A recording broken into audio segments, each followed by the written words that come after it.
Бетон гэж юу вэ? Бетон гэдэг нь маш хүнд даацыг тэсвэрлэж чаддаг барилга болон зам гүүрийн бүтээцийн үндсэн материал гэж хэлж болно. Хатуурч хэмжээгүй бетоныг бетон зуурмаг гэдэг.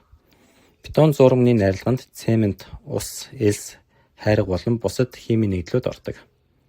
Цемент нь устай уралд орсноор чулуужих буюу хатуучих процесс явагддаг. Харин элс болон хайрга нь дүүргэлтийн үргийг гүйцэтгэдэг. Цутгах гэж буй бетоны нөхцөл байдлаас шалтгаалж тодорхой химийн бодисуудыг нэмж болдог. Жишээ нь бетон зуурмагийн тээвэрлэлтийн хугацаа сунжирснаас болоод цутгаж эхлээгүй байхдаа хатуурах процесс явагдаж болно. Хатуурах процессыг удаашруулах үйлчлэгээтэй химийн бодисыг нэмснээр илүү цаг хожих боломжтой болно гэсэн үг. Бетон зуурмагийн найрлагаас шалтгаалаад бетоны тэсвэрлэж чадах хамгийн их даац нь тодорхойлогдох бөгөөд үүнийг маркаар ангилж өгдөг.